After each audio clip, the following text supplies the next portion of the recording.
शिखर पर दृष्टि लगा कर जपो नाम प्रभु काय ओम धीरे धीरे। जपो नाम प्रभु काय ओम धीरे धीरे।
शांति दर्शन हो मेरे शिव जी का।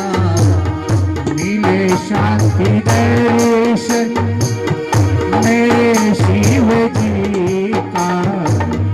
मिले शांति दर्शन मेरे शिव जी का।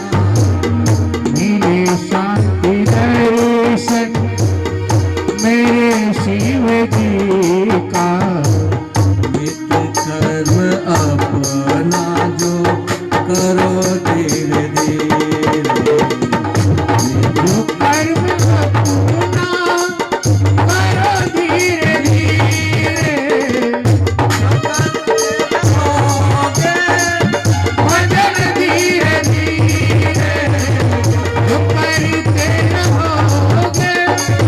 भजन धीरे धीरे रमण धीरे धीरे मिल जाए राधा।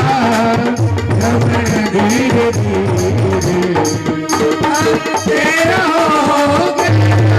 भजन धीरे धीरे करते रहोगे। जो भजन धीरे धीरे।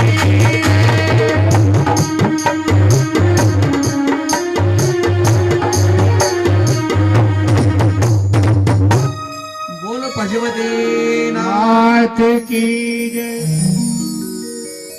जो भी पूजा मनन चिंतन होता है एकदम नहीं होता है, प्रयास करना पड़ता है। धीरे धीरे प्रयास करोगे तो ये मुनियों ने यही ब्रह्मा जी से पूछा कि श्रवण मनन चिंतन करना है गुरुदेव, कैसे किया जाए। भजन में यही बताया कि आसन पर सबसे पहले हमको आसन पर बैठना है, आसन को जीतना है और नासाग्र यानी कि हमें श्वास चलाते हैं, श्वास चला करके ध्यान लगाना है। और मस्तक में यहाँ ब्रह्मरंध्र पर जाकर के ध्यान लगा करके जो प्रभु का नाम है, जो कीर्तन है, उसका मन ही मन जाप करेंगे तो अंत में उस ईश्वर की छवि है, वो चित्र है, हमारे अंदर विराजित हो जाएगा। यही कहा कि इस प्रकार जब करोगे तही कीर्तन कहलाएगा।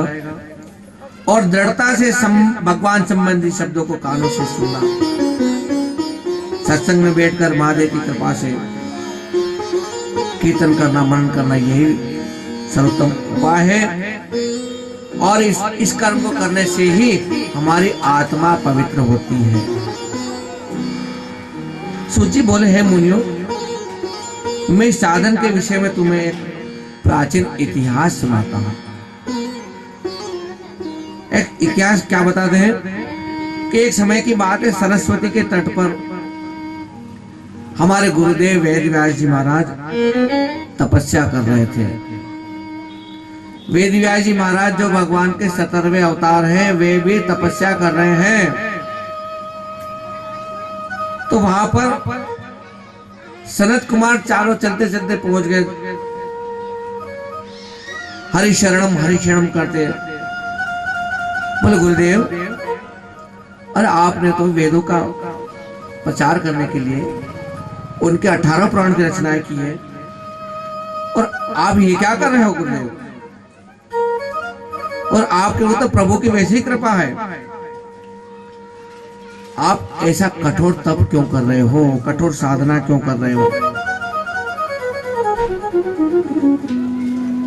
लोगों के मन में भी ये भाव होता है कि लोग इतने बड़े बड़े आयोजन करते हैं, इतना पैसा क्यों खर्च करते हैं? हम तो इतना कमा नहीं पाते, उससे ज्यादातर लोग खर्च कर देते हैं। जिनके पास कमी नहीं है, जिनके ऊपर प्रभु की कृपा है, वही तो खर्च करेगा, वही तप करेगा, वही पूजा करेगा। जो साधारण लोग न तो पूजा सामग्री ला सकते हैं, न विद्वान ब्राह्मण को बुला करके दक्षिणा पूरी दे सकते हैं, वह कैसे पूजा करेगा? जो संपन्न है वह तो उस कार्य को करता है। तो गुरुदेव, आप तो स्वयं भगवान के अवतार है, और आप क्यों जप तप कर रहे हो, क्यों कठोर साधना कर रहे हो? देखो, जो भी जप तप किया जाता है, जो साधना की जाती है ना, वो दूसरे के लिए नहीं होती। आप कथा सुन रहे हो तो आप अपने उद्धार के लिए सुन रहे हो, आप भजन कर रहे हो अपने उद्धार के लिए भजन कर रहे हो, और जो कोई जप करेगा तब करेगा वो भी अपने उद्धार के लिए। तो मैं अपनी मुक्ति के लिए इस कर्म को कर रहा हूं।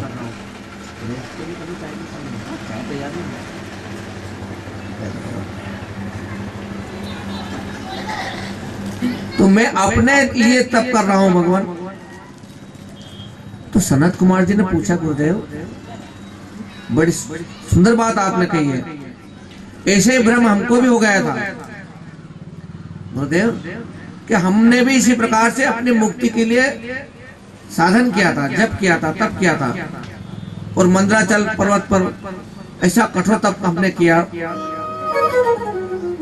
तो जब वहां जप कर रहे थे, तप कर रहे थे, तो उस मंदराचल पर हमको शिव जी की आज्ञा से उनका एक गण नंदीश्वर वहां पहुंचे, और उन्होंने कहा कि सनत कुमारों, तुम ये क्या कर रहे हो? भाई, हम तो जप कर रहे हैं, तप कर रहे हैं। अरे, इतना कठोर तप करने की आवश्यकता नहीं भाई। क्यों? तुम केवल शिव जी का नाम कीर्तन करो, श्रवण करो, मनन करोगे, तो उससे ही तुमको मुक्ति मिल जाएगी।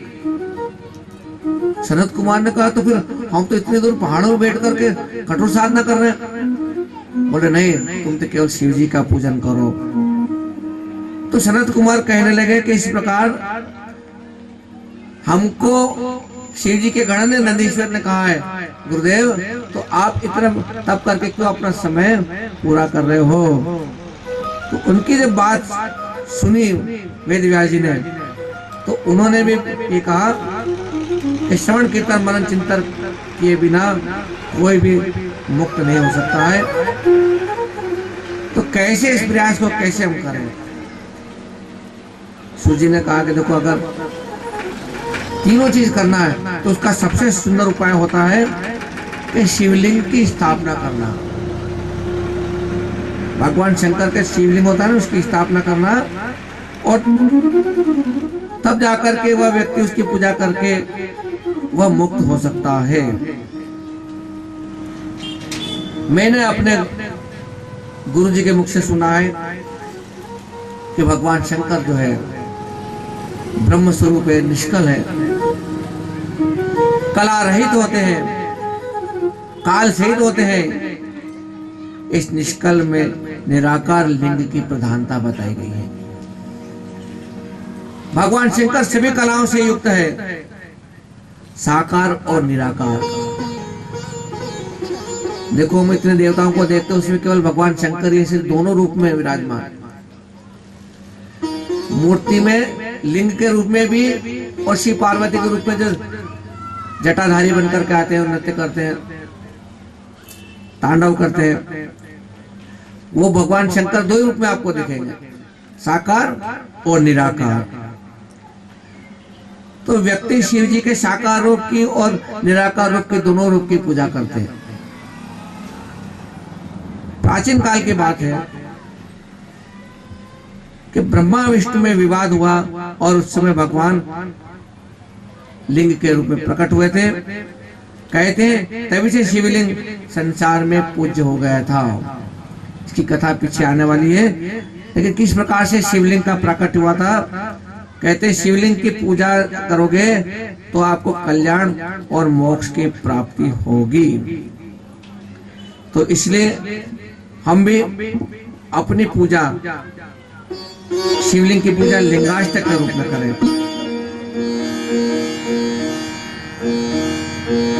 भगवान शिव एक ऐसे जिनकी पूजा के बहुत से मंत्र, बहुत से अष्टक मिलते हैं।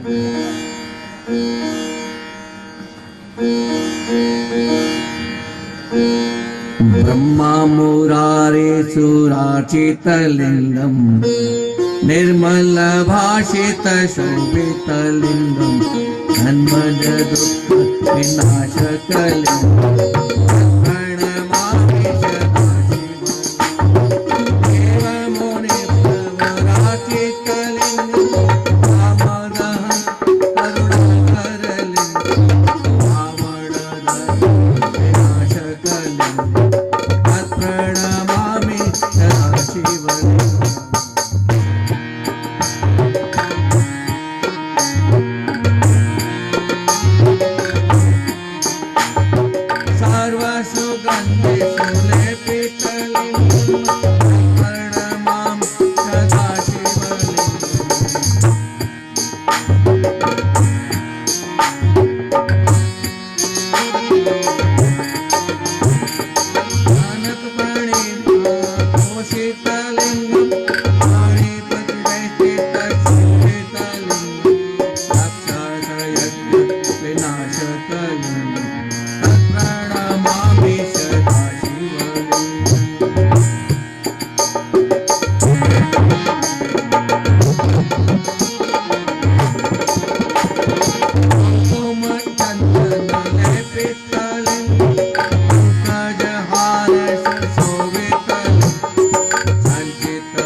जन्मज दुःख विनाशतलिंग तत्प्रणमामि।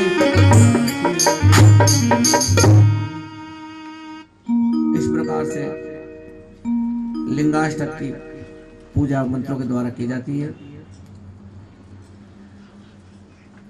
एक समय की बात है, भगवान विष्णु अपने पार्षदों सहित अपने लोक में विराजमान थे। भगवान विष्णु कहाँ रहते हैं, किसी को पता है? बताओ नहीं कोई। भगवान विष्णु लक्ष्मी के साथ में, कोई कह रहा है वैकुंठ में रहता है, कोई कह रहा है क्षीर सागर में। क्षीर सागर में, यहाँ क्षीर सागर का विषय। क्षीर सागर मतलब जल का था भंडार, और जल के अंदर शेष नाग की सैया, और भगवान बैठे नहीं, भगवान लेटे में एक हाथ सिर का तकिया बना के। और लक्ष्मी जी कहाँ बैठी है? अब तो मालूम है कहाँ बैठी, भगवान के चरणों में बैठी और चरणों को दबा रहे। बोलो कितना आनंद हो रहा है भगवान विष्णु को। अब कहते कि हमारे पतिदेव हमारे घर में सुनते नहीं, मानते नहीं। कौन पति के चरणों में बैठकर चरण दबाता है? लक्ष्मी दबा रही है चरणों में, सिर पे आके बैठ जाती। ये लाना है, ये खर्चा करना है, उसका पैसा देना है। देखो भगवान ठेठ जल के अंदर है। शेषनाग, शेषनाग किसको?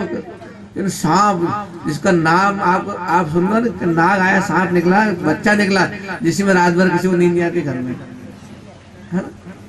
और बोले यहाँ पर भगवान विष्णु उनका पलंग बनाकर गोट गोट भगवान की छाया शेषनाग, छत्र से खुला हुआ 1000 खंड का शेषनाग,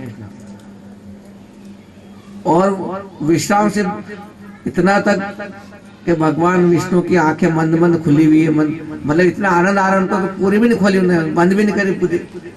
और लक्ष्मी उनको चरणों में बैठी है। शांताकारं भुजगशयनं पद्मनाभं सुरेशं विश्वाधारं गगनसदृशं मेघवर्णं शुभांगं लक्ष्मीकान्तं कमलनयनं योगिविद्यानगम्यं वंदे विष्णु भगवरं सर्वलोकैकनाथ। वो लक्ष्मी नारायण भगवान की जय। तो ऐसे भगवान जो है ऐसी जगह के जहाँ कोई आता जाता ही नहीं। वो तो कि नारद मुनि कभी कभी पहुंच जाते मीणा लेकर के। एक नारद ऐसे तो सब लोग में जाते हैं और जाकर के जो है वो अपने मन की बात बार बार वहां पे भगवान को शिकायतें लेके जाते हैं आपकी हमारी। और तो कोई नहीं जाते, शिकायत लेके जाते हैं वहां, है ना। तो यहाँ पर जो थे, अब जिसको भी काम हो भगवान के पास जाना पड़ता है। तो हुआ क्या है कि ब्रह्मा जी जो थे वो वहां पर पहुंच गए, और ब्रह्मा जी को ऐसा लगा था कि बस संसार में कोई नहीं, बड़ा तो मैं हूं। तो जाकर के भगवान को उटपटांग शब्द बोलने लगे। अरे कौन हो तुम ऐसे लेटे हुए हो? तुम देखते नहीं हो, मुझे देख करके खड़े नहीं होते, मेरा आदर सत्कार नहीं करते हो, मैं भगवान आया हूं। कौन कह रहे? ब्रह्मा जी। ब्रह्मा जी को सलाह कि मैं भगवान। तो कहाँ पहुंच गए? भगवान विष्णु के पास में। भगवान विष्णु को एकदम क्रोध तो बहुत आया, लेकिन भगवान क्या करते हैं, उस क्रोध को दबा देते हैं। भगवान मन ही मन में मुस्कुराने लगे। ब्रह्मा जी इतना क्रोध क्यों करते हो? आइए विराजिए, थोड़ी देर बैठो पास में, है? और आज आपका मुंह से टेढ़ा टेढ़ा क्यों हो रहा है? ये क्या बोल रहे हो? तो सीधा बोलिए, जाओ तुम्हारा कल्याण हो। देखो भगवान विष्णु को कोई गाली भी दे, लड़े, तो भी भगवान हमसे कहते तुम्हारा कल्याण हो। ब्रह्मा जी भी गुस्सा कर रहे हैं। उसके बाद में ये कहानी हो रही थी, उसमें भृगु जी महाराज भी देवों की परीक्षा करने जाते हैं और वो तो बार बार भगवान को गाली देते, भगवान सुनते नहीं और कहते हैं, ब्राह्मण देवता कैसे पधारे हो। और इतना गुस्सा आता प्रभु जी को कि एक लात उनके ऊपर छाती पे मार देते हैं। तो छाती पे लात से ब्राह्मण की पड़ती है तो भगवान कहते हैं कि प्रभु जी कहीं आपके चरणों में चोट लग गई होगी, क्योंकि मेरा हृदय बड़ा कठोर है, कहीं तुम्हारे चोट लगी हो तो मैं क्षमा चाहता हूँ। भगवान उल्टा ये कहते हैं प्रभु जी से। तो प्रभु जी कहते उस समय कहते हैं, प्रभु क्षमा करो, मैं तो संसार में देवताओं की परीक्षा करने आया था कि संसार में सबसे बड़ा कौन है। तो आज मुझे पता लगा कि आपसे बड़ा कोई नहीं, जो सब कुछ सहन कर ले और कुछ नहीं करे। कल्याण हो सदा तुम्हारा। ब्रह्मा जी से कहते बेटा कल्याण हो तुम्हारा। तो ब्रह्मा जी बोलने लगे, अरे समय के फेर से तुमको अभिमान हो गया है पुत्र, मैं तुम्हारा स्वामी हूं, सारे समस्त संसार का पितामह हूं। तुम भगवान से कह रहे कि मैं तुम्हारा पिता हूं। भगवान को लगा कि चलो ठीक है कह रहे, अरे पर भैया कुछ भी हो तो तुम ये क्यों बड़प्पन दिखा रहे हो? तुमको पता नहीं है सारा संसार मुझ पे निवास करता है। किसमें निवास करता है? भगवान विष्णु। हमारा पालन करता कौन है? भगवान विष्णु। सबको देने वाला। कहते हैं चींटी को कर्ण हाथी को मण देने वाला, किसी को भूखा न सुलाता हुआ विष्णु पालनहार। वो कह रहे कि ब्रह्मा जी तुमको पता नहीं है कि तुम मेरे नाभि से जो कमल निकला ना उससे पैदा हुए थे और तुम ऐसी बात कर रहे हो। लेकिन ब्रह्मा जी कुछ माने नहीं और भगवान से झगड़ा करने आए थे। वो तो उस झगड़े को उन्होंने बढ़ा दिया, तू मैं दोनों की बढ़ गई और ब्रह्मा और विष्णु के बीच में दोनों के आपस में बहुत बड़ा युद्ध होने लगा। अपने अपने अस्त्र शस्त्र चला करके दोनों देवता एक दूसरे पर प्रहार करने लगे। सारी दुनिया में अराजकता फैल गई। ये क्या हो रहा है? जब बड़े बड़े देवता ही लड़ेंगे तो इनको रोकने वाला कौन? इनका युद्ध बंद करवाने वाला कौन? तब सबने विचार किया कोई नहीं है, केवल भगवान शिव जो है वो इस सृष्टि को संहार करने वाले हैं।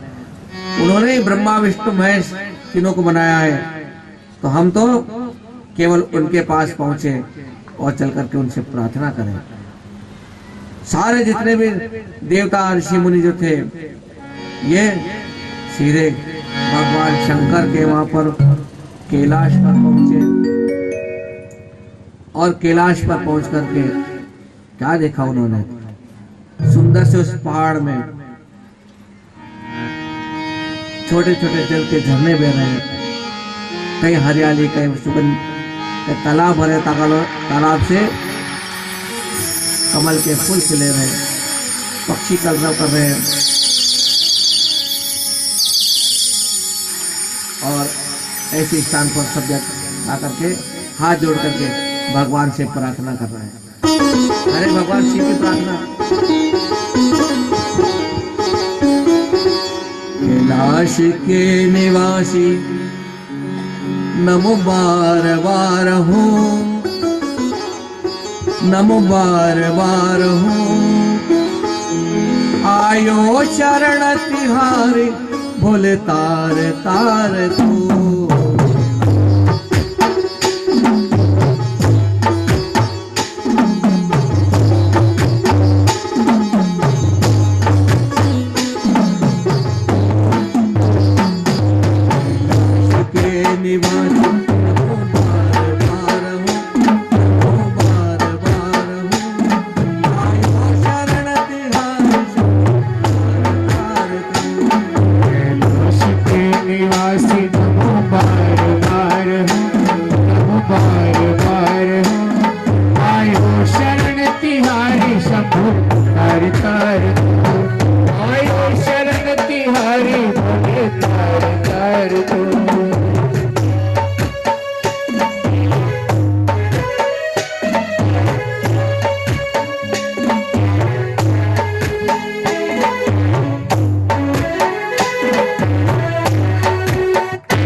चाहा वरदान दे दिया। तेरा दायरा बड़ा दातार तू, बड़ा ही तेरा दायरा बड़ा दातार तू, बड़ा दातार तू। आयो शरण तिहारी मन तार तार तू, आयो शरण तिहारी मन तार तार तू।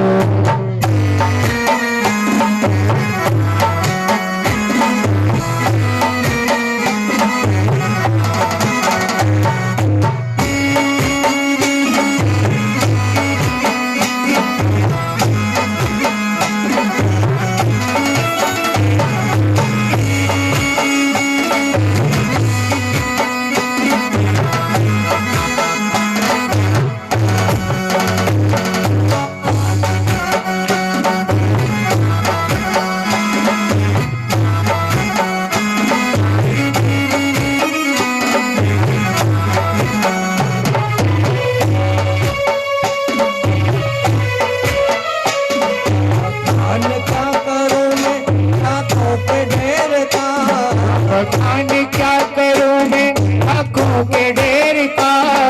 अब थी भगत में खजाना कुबेर का, छुपती बबूत में है खजाना कुबेर का।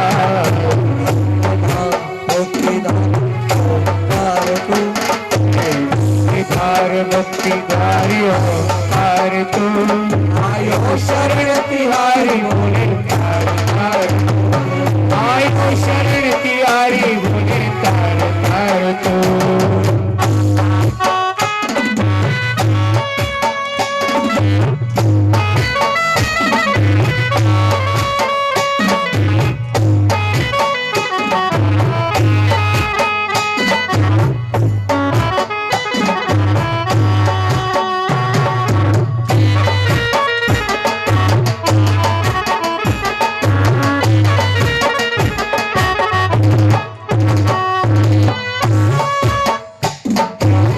नहीं दिया क्या प्रमाण दे, क्या नहीं दिया हम क्या प्रमाण दे। त्रिलोक शंभु तेरे दान से, हम बस गए त्रिलोक शंभु तेरे नाम से। किया जीवन हाँ जोर किया जीवन दिया उदार तू, आयो शरण तिहारी बोले तार तार तू। कैलाश के निवासी बार बार हम, सोर के निवासी पशुपति बारूदार हम, बार बार हम। आयो शरण तिहारी बोले तार तार तू।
हसियार हरि बोल हसियार हरि बोल भगवान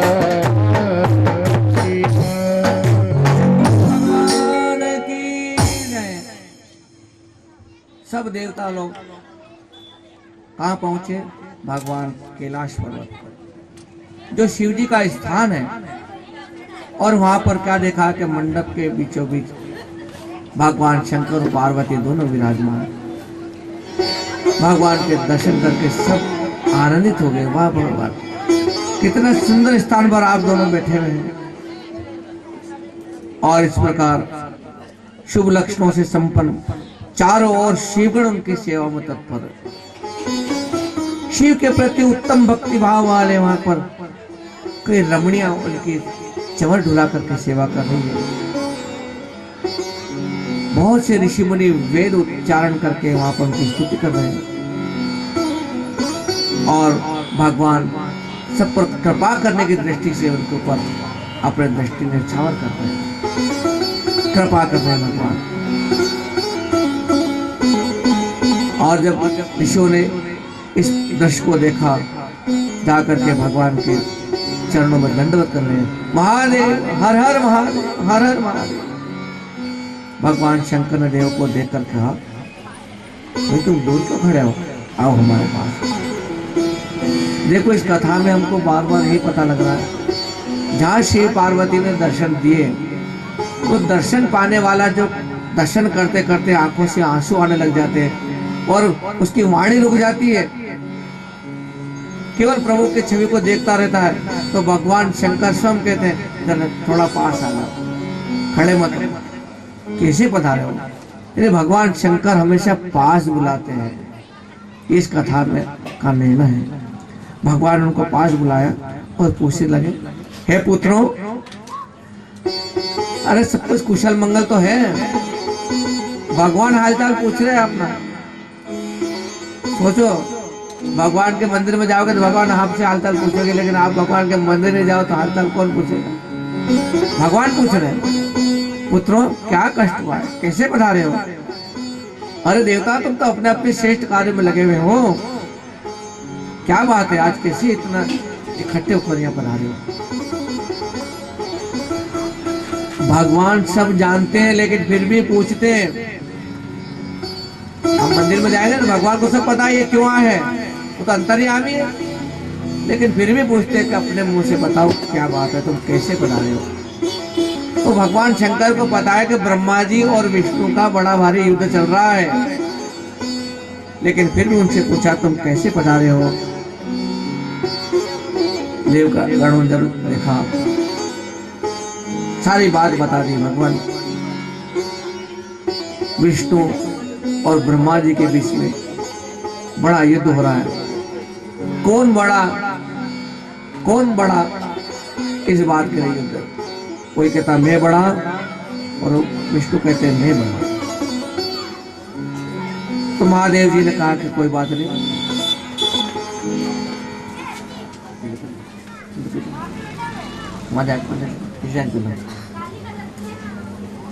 क्या करूँगा।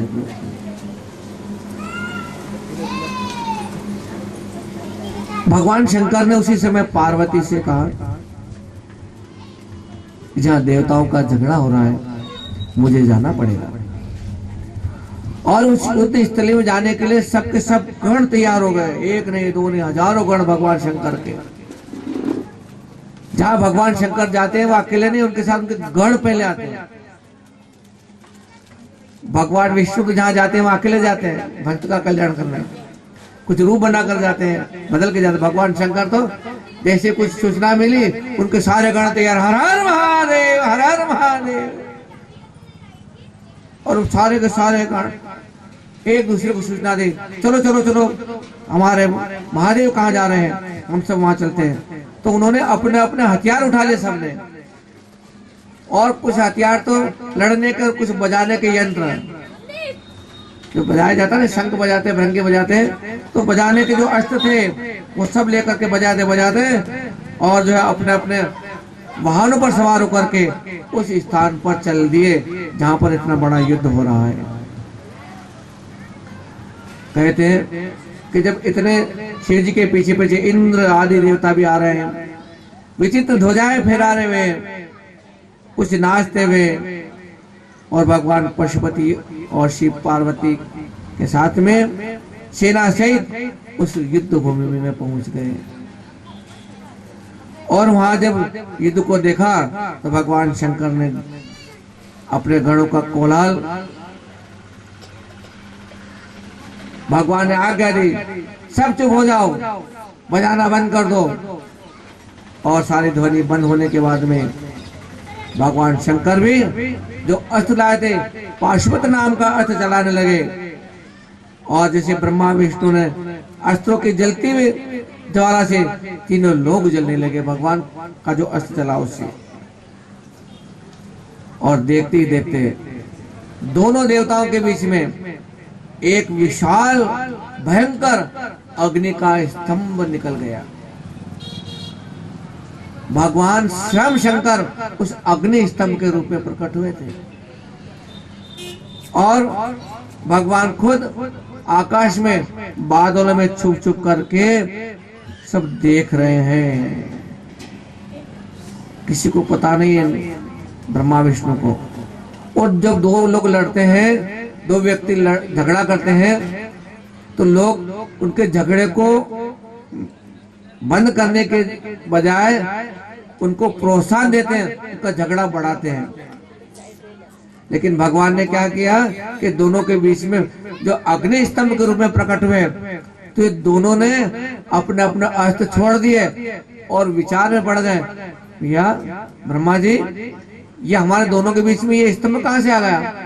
ये अग्नि का स्तंभ। ब्रह्मा जी के हाँ ये हम दोनों फैसला नहीं कर पा रहे कौन बड़ा है कौन बड़ा है, और हमारे बीच में ये क्या हो गया? तो अब क्या करें? बोले देखो झगड़ा तो अपनी जगह है, अभी कुछ देर के लिए रोक लो। और हम ऐसा करते हैं कि थोड़ा पता करके आते हैं कि ये जो हमारे बीच में खंबा है ये कितना बड़ा है। देखो खंबा बड़ा कितना है ये पता करें। बोले कि अब झगड़ने से लड़ने से हार जीत नहीं होगी, हम तो केवल ये पता करके आ जाए कि ये कितना बड़ा है। ये दोनों ने शर्त रख ली, तो क्या करें, कैसे पता करें? तो ब्रह्मा जी ने कहा कि ऐसा करो कि मैं ऊपर का सिरा पता करके आता हूँ। अरे मैं ये कितना ऊपर तक गया ये खंबा, मैं ऊपर जाके आता हूँ। तो भगवान विष्णु ने कहा कि मैं ये कहां से निकला है, मैं नीचे जाता हूँ। दोनों देवताओं ने आपस में तय कर लिया। तो ब्रह्मा जी ने अपना हंस को बुलाया, हंस की सवारी करके वो आकाश में ऊपर उड़े। और इधर भगवान विष्णु जो थे, इन्होंने क्या किया कि वराह अवतार, वराह को जानते हैं? वराह अवतार किसका नाम है? जिसको शुकर बोलते हैं। तो शुकर का रूप बना करके भगवान भूमि के नीचे चले गए। अब जब नीचे गए तो हजारों साल बीत गए, लेकिन उनको कहीं भी उसकी छोर पता विष्णु को नहीं चला। भगवान विष्णु ने सोचा कि कुछ फायदा नहीं है कि कितना गिरा है, कहां से निकला है, चलो छोड़ो मेहनत कर। और बाहर आकर के भगवान विष्णु तो बैठ गए कि कोई बात नहीं, हार ही चाहिए हमारी। लेकिन ब्रह्मा जी अभी तक नीचे नहीं आए, तो ब्रह्मा जी चले जा रहे। तो जैसे वो वहां पर पहुंचे तो वहां पर उन्होंने क्या देखा कि केतकी का फूल गिर रहा है। केतकी का फूल नाम समझे? केतकी किसको बोलते हैं? केवड़ा। केवड़ा का फूल देखा है कितना बड़ा होता है, कांटा वाला। तो वो फूल उसे गिरता हुआ दिखा और ऐसा लग रहा है कि बड़ा ताजा, उसकी सुगंध चारों तरफ फैल रही है। ब्रह्मा जी ने उस केतकी के फूल को देखा और उसको देख करके वो बोले, भैया अरे केतकी तुम यहाँ क्या कर रहे हो?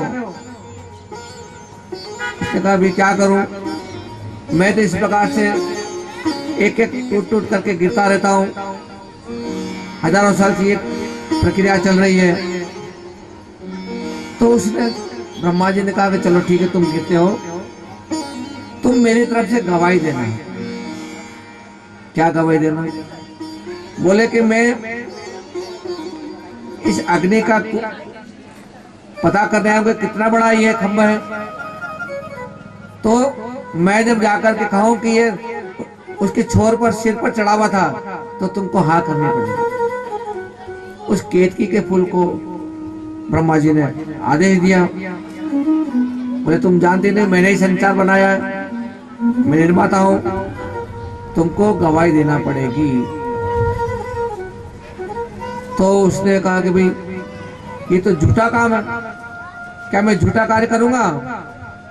बोले हाँ, जो भी हो तुमको ये काम करना पड़ेगा।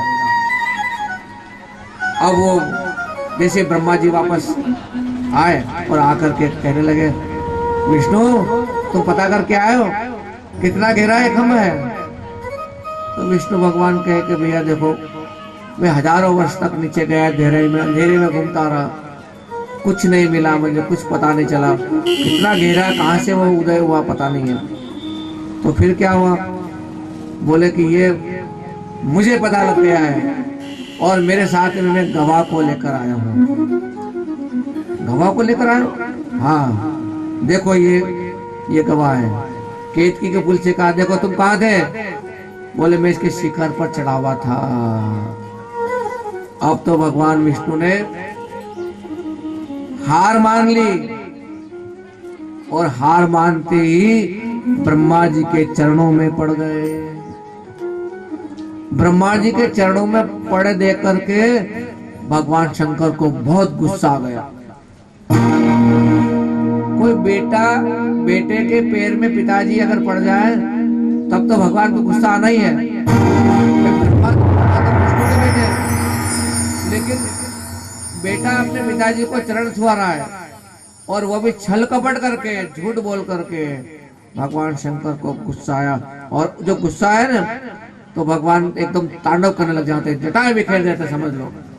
उनके गुस्सा की सीमा नहीं और भगवान की एकदम आंख फड़की। जब गुस्से का लक्षण है आंख फड़कना, तो आंख फड़की ना, तो यहाँ बहुत से एकदम एक बहुत बड़ा भैरव प्रकट हुआ और भैरव जो आंखें लाल लाल, विशाल उसका शरीर लेकर के सामने खड़ा हुआ है।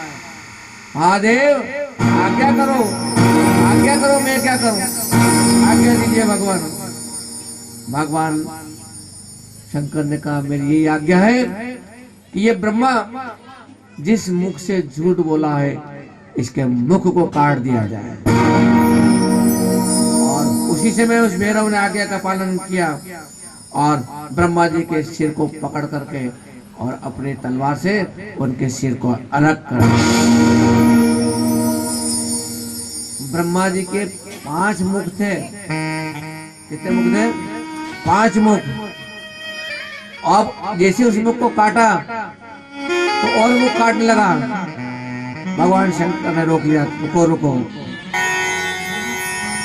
क्योंकि ब्रह्मा जी जो है भगवान शंकर के चरणों में पड़ गए। भगवान मुझसे भूल हुई, मेरी गलती क्षमा करो। एक सिर तो कट चुका था, तो 5 में से अब 4 सिर बचे हैं। क्षमा करने लगा, अपने बहनों को रोका और ब्रह्मा जी बार बार प्रार्थना कर रहे, भगवान मुझे क्या करूं, आपने मेरा सिर काट दिया, मुझसे गलती, मैंने छल कपट का सहारा दिया। ध्यान रखना, जीवन में अगर छल कपट करोगे तो भगवान के दरबार में जाओगे, भगवान बड़ा क्रोध करेगा और वो आपका अहंकार का सिर काट देगा। वो भैरव को बड़ा गुस्सा आता है, भगवान के आज्ञा लेकर सीधा दौड़ते हैं मारने के लिए। भैरव ब्रह्मा जी को छोड़ करके बोले, हे ब्रह्मा, तुमने अपने प्रतिष्ठा और ईश्वर के छल कपट किया, इसलिए तुम्हें सत्कार, न तो तुम्हारा सत्कार हुआ कहीं, और तुम्हारा जो स्थान है वहां पर कोई उत्सव भी नहीं होगा आज से। ये ब्रह्मा जी को कह रहे हैं भगवान शंकर। आपको मालूम होगा कि ब्रह्मा जी के मंदिर संसार में केवल पुष्कर में माना जाता है। हर जगह ब्रह्मा जी की स्थापना नहीं होती है। सब देवताओं की स्थापना तो ब्रह्मा जी की नहीं होती है, क्योंकि तो भगवान शंकर ने उनको आज्ञा दी कि इनकी कोई पूजा नहीं करें, वहां कोई उत्सव नहीं हो। लेकिन ब्रह्मा जी बार बार हाथ जोड़ कर कहने लगे, भगवान क्षमा करो, क्षमा करो, मुझको मेरा 5वां सिर दे दो। शिव जी ने कहा कि चिंता मत करो, मैं संसार की जो मर्यादा है, मर्यादा बनाए रखूंगा और इसकी स्थिति बिगड़ने नहीं दूंगा। है पुत्र, जो अपराधी है उसे तो दंड मिल चुका है, तुम गणों के अधिपति होकर रखो और लोक मर्यादा का पालन करो। और उसके बाद में भगवान ने उस केतकी के फूल को कहा, तो रे ब्रह्मा जी का तुमने साथ दिया, झूठ बोला। केतकी कहने लगा, भगवान क्या करूं, मुझे ब्रह्मा जी ने कहा मुझे आज्ञा माननी पड़ी है। आज से मेरी आज्ञा है कि तुम किसी पूजा के योग्य नहीं होंगे। केवड़े का फूल जो है कितना सुगंध देता है, लेकिन पूजा के योग्य नहीं है। तो उसी समय शिव जी के जो गण खड़े थे उन्होंने उसको भगा दिया, चल दूर भाग, अब तो हमारे दरबार में भी नहीं रहेगा, आसपास भी नहीं फटकेगा। शिव जी के द्वारा कहते देवताओं ने उसे अन्यत्र भेज दिया। लेकिन केतक जो हाथ जोड़ करके बोलने लगा, भगवान आप मुझे भी क्षमा करें, मेरा तो जन्म निष्फल हो गया प्रभु। यदि मेरी पूजा, मैं पूजा के काम नहीं आऊंगा तो मेरा जन्म लेना ही बेकार, क्योंकि फूल होते ही भगवान की पूजा के लिए। मेरा अपराध क्षमा करो, मेरा जन्म सफल कर दो प्रभु। जाने अनजाने में मुझसे जो पाप हुआ है, हमने सुना भगवान शिव का स्मरण करने से सब नष्ट हो जाते हैं, और आज मैंने भगवान साक्षात आपका दर्शन भी कर लिया प्रभु। आपका दर्शन करने पर तो मेरे पाप कैसे रह सकते हैं। कितनी बढ़िया बात बोली केतकी ने कि भगवान आपका दर्शन कर लिया, फिर मैं पापी कैसे रह गया, आपने मुझे क्षमा कीजिए। उस सभा स्थल में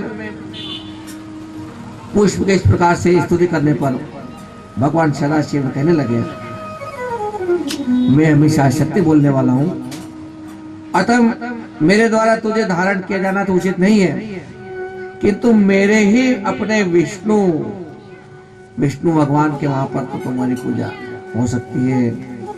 वो तुमको धारण करेंगे और उनके जो मंडप की शोभा में तुम, जहां भी श्रृंगार कर जो मंडप बना जाएगा उसमें भी तुमको लगाया जाएगा और उससे तुम्हारा जीवन सफल हो जाएगा। इस प्रकार सब उपस्थित गणों के सामने भगवान शंकर ने केतकी को भी आज्ञा दी, और इधर जो ब्रह्मा जी भी खड़े खड़े, अरे भगवान मेरी पूजा नहीं होगी, मुझे भी तो क्षमा करो। भगवान शंकर ने उनको भी क्षमा किया विष्णु जी के कहने पर। तो विष्णु भगवान ने कहा कि भगवान आज रात भर हो गया हमने पूजा करते करते, हम खूब लड़ रहे थे, लेकिन केवल पता करने के लिए कि शिवलिंग ये स्तंभ कहाँ तक गया है। जानते हो वो जो दोनों देवताओं ने, विष्णु ने और ब्रह्मा जी ने, उस पिंड का पता करने के लिए जो प्रयास किए ना, जो प्रार्थनाएं की, जो पूजा की, वो पूजा जो थी वही शिवरात्रि की पूजा है। शिवरात्रि क्यों मनाते हम? ये इसी दिन भगवान का इस लिंग के रूप में प्राकट्य हुआ था, अग्नि स्तंभ के रूप में। और ध्यान रखना कि जब भी पूजा अभिषेक होता है तो कुछ लोग उसमें आगे आगे बैठते हैं, बाकी लोग पीछे, क्योंकि नंबर ही नहीं आता है। पंडित जी ने कहा भैया अभिषेक में तो 5 लोग बैठेंगे, 11 लोग बैठेंगे, तो बाकी क्या करें? फिर वो पूजा नहीं करेंगे क्या? ना, आज तो जहां जाओ हर मंदिरों में भीड़ है, नंबर ही नहीं लग रहा है। चिंता मत करना, जो भगवान शिव की पूजा करने जा रहा हो उसको फूल की जरूरत हो, उसको फल की जरूरत हो, कहीं से सामग्री लाना हो तो सामग्री ला लगा करके आप दे देना उनको, उनकी पूजा में सहयोग कर देना कि आप बैठे रहो, हम व्यवस्था करते हैं। तो भगवान विष्णु ने ये कहा कि भगवान इन्होंने आपकी पूजा नहीं की, पूजा तो मैंने की, लेकिन सामग्री लाने का काम ब्रह्मा जी ने किया। तो जो पूजा करता है उसको जो फल मिलेगा ने उतना फल उसको भी मिलना चाहिए। तो ध्यान ये मत सोचना कि मैं तो दूध लेने गया था ना, मैं तो अभिषेक पंडित जी ने करा दिया, मैं तो नंबर ही नहीं आया, मैं दही लेने गया था, मैं माला लेने गया। अरे आपने कोशिश करी, मेहनत करी, आपको भी उतना ही फल मिलेगा जितना वो आगे आगे बैठ करके शिव जी का नमः शिवाय से पूजन कर रहे हैं। तो इस प्रकार से शिव जी ने ये कहा कोई बात नहीं, ब्रह्मा की भी संसार में एक जगह पूजा होगी और केतकी की भी विष्णु की पूजा में इसका भी उतार हो जाएगा। और अंत में भगवान ने कहा कि देखो मैं जो बोलता हूं मेरा वचन मिथ्या नहीं हो सकता, यानी कि जो भगवान ने कहते हैं कि मैंने कह दिया वो मिथ्या नहीं है, संशय नहीं है। यानी भगवान ने इस पर ठप्पा लगा दिया और कह दिया कि मैं अब तुम्हें स्वीकार नहीं कर सकता, लेकिन मंडप की रचना में सिरमौर रहेगा।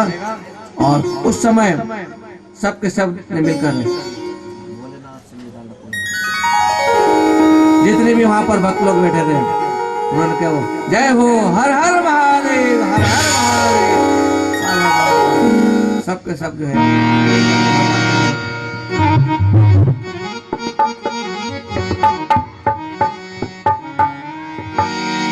और नहीं कोई और नहीं,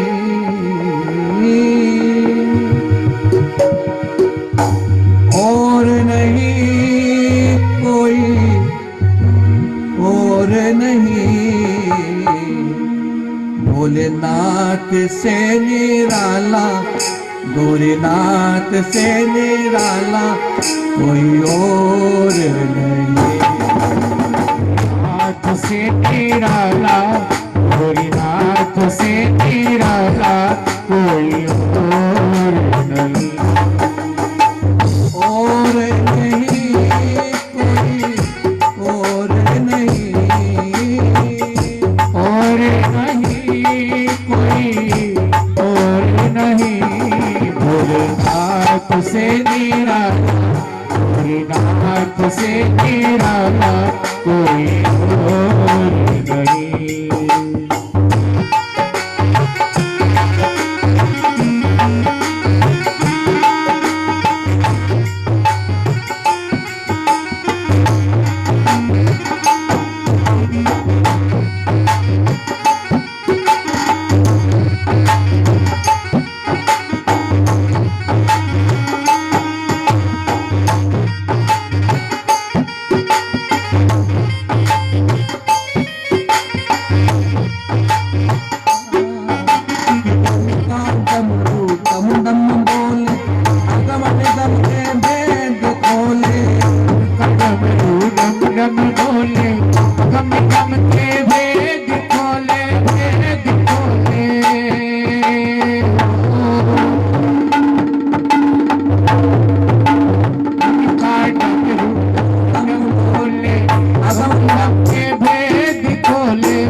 करवट बदले आप चमके अगले पिछले काया जब जब करवट बदले आप चमकते अगले पिछले आया जब जब करवट बदले आप चमकते अगले पिछले काया जब जब करवट बदले आप चमकते अगले पिछले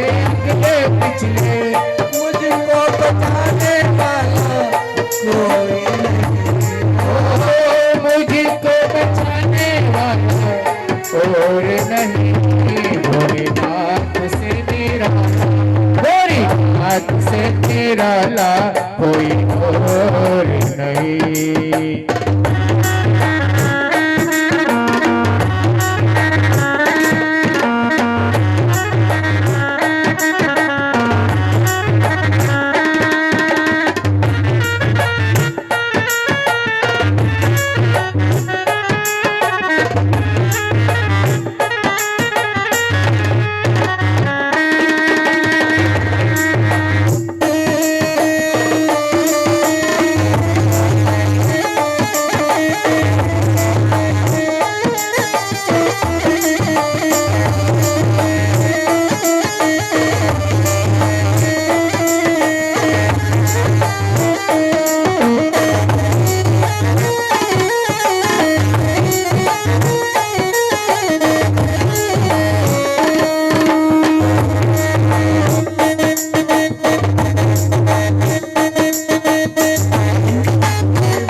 कष्ट मिटाया मुझको स्वामी को बिसराया तुमने जग का कष्ट मिटाया मुझको स्वामी को बिसराया तुमने जग का कष्ट मिटाया मुझको स्वामी को बिसराया तुमने सब कष्ट मिटाया